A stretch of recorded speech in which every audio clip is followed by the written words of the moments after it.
வணக்கம் and welcome to கதையும் படமும். இன்னைக்கு நான் உங்ககிட்ட ஷேர் பண்ண போற படத்தோட பேர் என்னன்னு பாத்தீங்க அப்படின்னா, இன்ஸ்பெக்டர் ஜெண்டே அப்படிங்கிற படம். இந்த படம் ஹிந்தில ரிலீஸ் ஆகி தமிழ் டப்ல நெட்ஃபிளிக்ஸ்ல அவைலபிளா இருக்கு. படத்தோட கதை சுருக்கம் என்னன்னு பாத்தீங்க அப்படின்னா, தேடப்படும் குற்றவாளி காரல் அப்படிங்கிற ஒருத்தர் திகார் சிறையில அடைச்சிருப்பாங்க. இப்போ அந்த சிறையில இருந்து இவர் தப்பிச்சு போயிருவாப்ல. இவர் தப்பிச்சது மட்டும் இல்லாம இவர் கூட சேர்ந்து இன்னும் 4 பேர் தப்பிச்சு போயிருவாங்க. இந்த 5 பேர்த்தையும் சேர்த்து புடிச்சு திருப்பி சிறையில அடைச்சாங்களா இல்லையா அப்படிங்கறதான் படத்தோட மீதி கதை. காரல்ன்றவரை கண்டுபிடிக்கிறதுக்காக நம்ம ஹீரோ களமிறங்குறாரு. நம்ம ஹீரோவோட பேரு தான் ஜெண்டை. இந்த படம் ஒரு உண்மை சம்பவத்தை அடிப்படையாக கொண்டு எடுக்கப்பட்ட படம்னால இந்த படம் கிரைம் இன்வெஸ்டிகேஷன் த்ரில்லர் படம். ஆனா கிரைம் இன்வெஸ்டிகேஷன் த்ரில்லருக்கு உண்டான எதுவுமே காமிக்காம முழுக்க முழுக்க காமெடியை மட்டுமே நம்பி ஒரு ஃபேண்டசியா தான் இந்த படத்தை முழுக்கமே கொடுத்திருப்பாங்க. படம் ஸ்டார்டிங்ல இருந்து எண்டு வரைக்கும் எந்த ஒரு போர் அடிக்காமையும் நல்லா காமெடி காட்சிகளும் ஒர்க் அவுட் ஆயிருக்கும். அதுவே படத்துக்கு மிகப்பெரிய பிளஸ் சொல்லலாம். இந்த படத்துல ரசிக்கும்படியா பல காட்சிகள் இருக்கு. அதுல பாத்தீங்க அப்படின்னா 1980-90 நடந்த மாதிரி தான் படத்துல காமிச்சிருப்பாங்க. அந்த பேக்ரவுண்ட் செட்டப் எல்லாமே நல்லாவே இருக்கும். இவர் தான் முத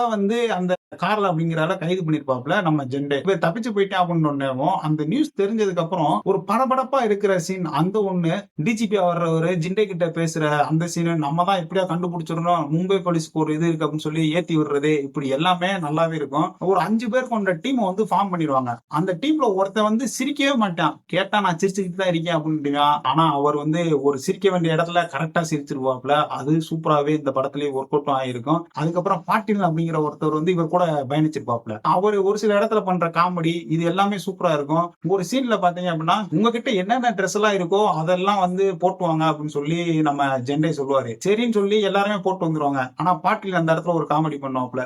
இப்படி பல இடத்துல பல சீன்ஸ் காமெடி எல்லாமே நல்லாவே ஒர்க் அவுட் ஆயிருக்கு.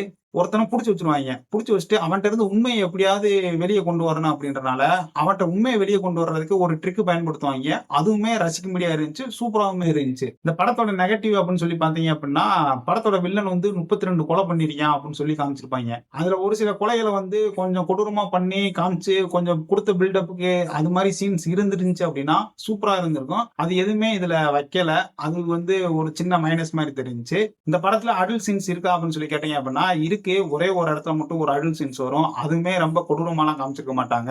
அதனால நீங்க அதை கடந்து போய்க்கலாம். அதுக்கேற்ற மாதிரி நீங்க ப்ரிப்பேர் பண்ணிக்கங்க. மொத்தத்துல இந்த படம் எப்படி இருக்கு அப்படின்னு சொல்லி பாத்தீங்க அப்படின்னா, எந்த ஒரு எதிர்பார்ப்பும் இல்லாம ஜாலியா ஒரு படம் பார்க்கணும். கிரைம் இன்வெஸ்டிகேஷன் த்ரில்லர் படம்லாம் இப்படிதான் இருக்கும் அப்படிங்கிற டெம்ப்ளேட்டவே மாத்தி நீட்டா ஒரு முழுக்க முழுக்க காமெடி நம்பியே கொடுத்திருக்க படம் தான் இந்த படம். இந்த வீடியோ உங்களுக்கு பிடிச்சிருந்துச்சு அப்படின்னா மறக்காம கதையும் படமும் சேனலை சப்ஸ்கிரைப் பண்ணிக்கங்க. உங்க ஃப்ரெண்ட்ஸ் அண்ட் ஃபேமிலிக்கு ஷேர் பண்ணி விடுங்க. இந்த வீடியோ உங்களுக்கு பிடிக்கின்ற நம்பிக்கையோட அடுத்த ஒரு நல்ல வீடியோல உங்களை சந்திக்கிறேன். நன்றி, வணக்கம்.